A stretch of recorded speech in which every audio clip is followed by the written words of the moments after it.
Hello everyone, my name is Colin Murphy and I am a ecologist with Transport Infrastructure Ireland within the Environmental Policy and Compliance team. Today I'm going to be giving a presentation on TII's biodiversity standards. So firstly, I'd just like to discuss TII's biodiversity plan. This document is really the generator for identifying what biodiversity standards and the associated timelines for publishing the biodiversity standards.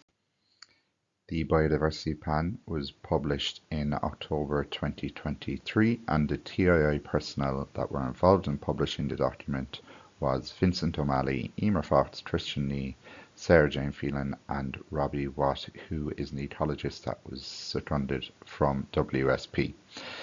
So the plan was informed by the existing national, European and international policy and legislation surrounding various biodiversity objectives and goals. And the plan sets out a number of short, medium and long-term objectives in relation to TII's biodiversity actions.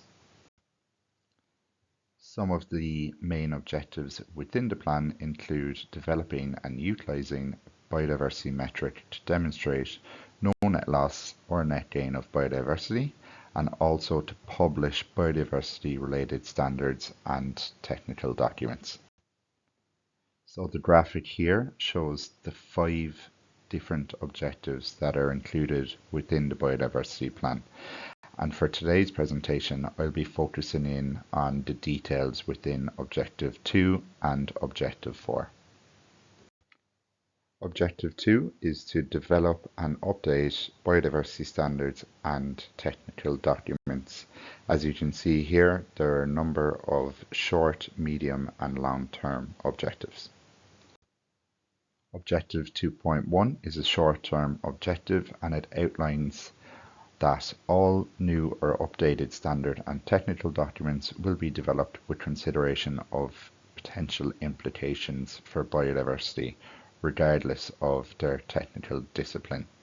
So what this means is that all the standard and technical documents that are produced across the various disciplines within TII will have a consideration for biodiversity. An example of this that was recently completed is the publishing of the Project Manager's Manual and Project Manager's Guidelines, where the Environmental Policy and Compliance team inputted in to these documents to ensure that biodiversity was considered. Objective 2.4 outlines the requirement for biodiversity to be a key consideration in the development of other environmental standard and technical documents, particularly those pertaining to population and human health, water, air, landscape and climate. So here we're trying to encourage a multidisciplinary approach across all the environmental technical documents, where biodiversity is a key consideration within these, and TII are currently preparing a water and soil standard where biodiversity experts and ecologists are feeding into this process. One of the most important short-term objectives in the context of this presentation is 2.2. So this objective outlines the development of a new biodiversity impact assessment standard document, and I'll be zooming in on this in a bit more detail later on in the presentation. A medium-term objective is the development of topic-specific standard and technical documents to support the overarching biodiversity impact assessment and construction and commissioning documents. So moving on to Objective 4, which is to embrace biodiversity accounting methodologies and strive for a net gain. As with Objective 2, we have a number of short, medium and long-term objectives. A key short-term objective is to develop a biodiversity accounting metric to implement on all new projects and track progress on specific biodiversity enhancements. And I'll be discussing this in a bit more detail later on in the presentation. The medium and long-term objectives here include to strive to achieve a no net loss of biodiversity on all new projects by 2025 and strive to achieve a net gain on biodiversity on all new projects by 2030. So just going back to Objective 2.2, which outlines the requirement to develop a new biodiversity impact assessment standard document. This project is being led by Christian Nee, and in essence, the document will replace the existing NRA guidelines on ecological impact assessment for linear infrastructure projects. The new document will incorporate the current best practice guidelines that are out there in relation to ecological impact assessment, and an example of this would be the TII document. So the contract was signed in June 2024 and is expected to run for 2 years. So it is anticipated the finalised version of the document will be published in 2026. The graphic here shows the work that's already been completed on the project and also what's coming down the line. The literature review has been received, and we've also received a draft 1A of the document. This is currently being reviewed internally by TII, and the next step in the process is to publish a draft 2 that will go out for industry and public consultation. So the literature review process has been completed, and we will be looking to publish this document before the end of the year. The standard will provide guidance on how biodiversity is to be considered at each of the project phases. So you can just see here at the end of the screen a graphic showing each of the project phases and also what is required at each of those stages. A key consideration within the document is the integration with the project appraisal guidelines, the project management guidelines, and the project manager's manual. While the document outlines how biodiversity will be considered at every project stage, the two most important phases for considering biodiversity are Phase 2, the option selection phase, and Phase 3, the design and environmental evaluation phase.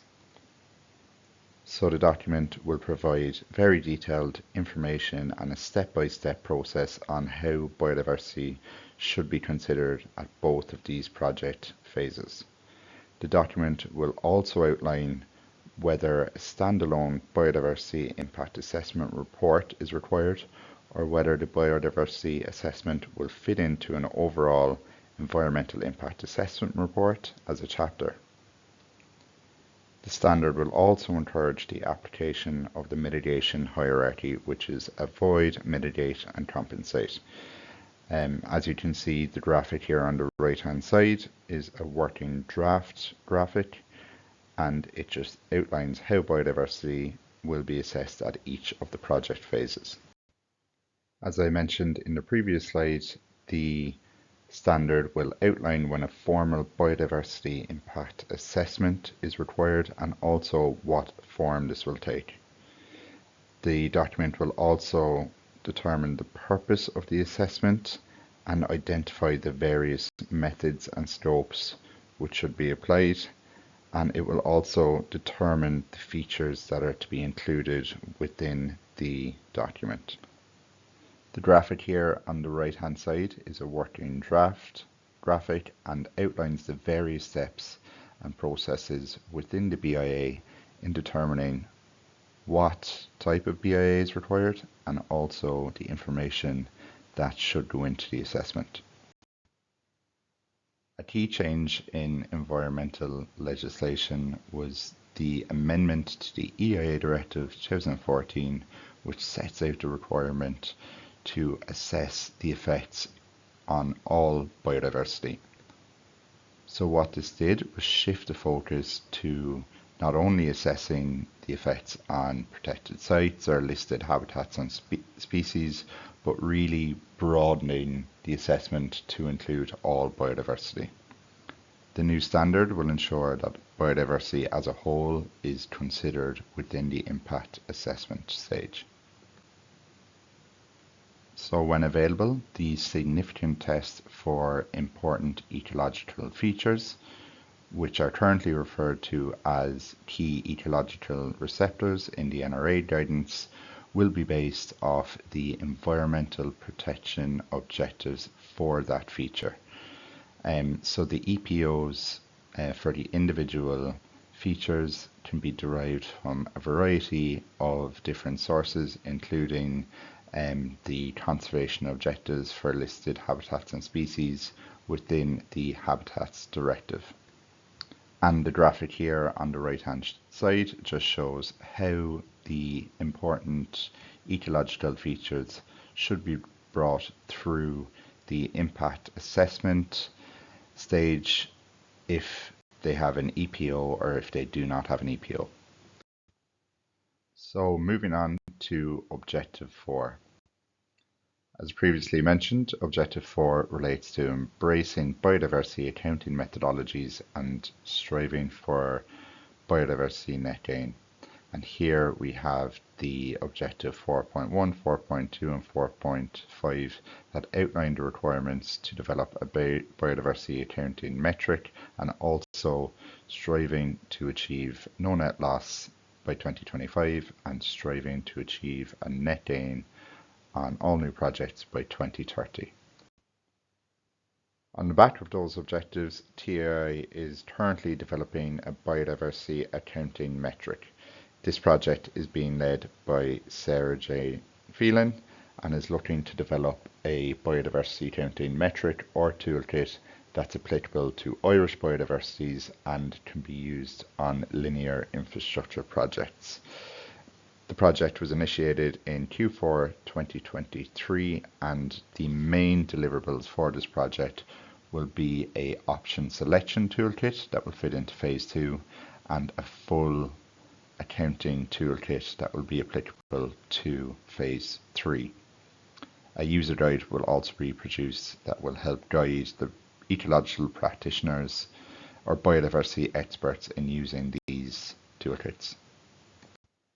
In essence, the approach will provide a quantitative way of measuring biodiversity for linear infrastructure projects and producing biodiversity units.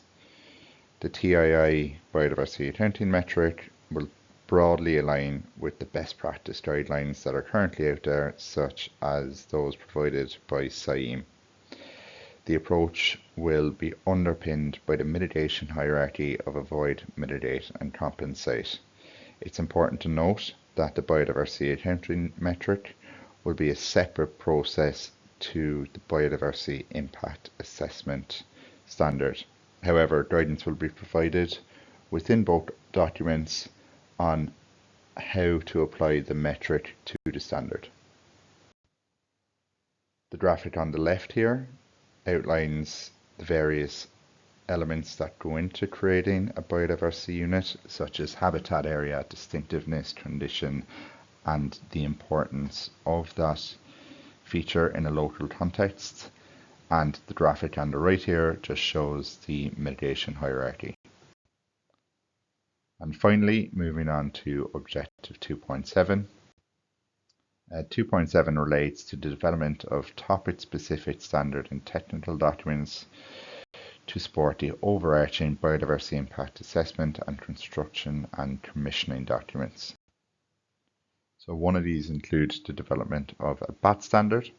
This project is being led by myself, and the standard will replace the existing NRA documents that are out there relating to the treatment of bats during the construction and planning of national road projects.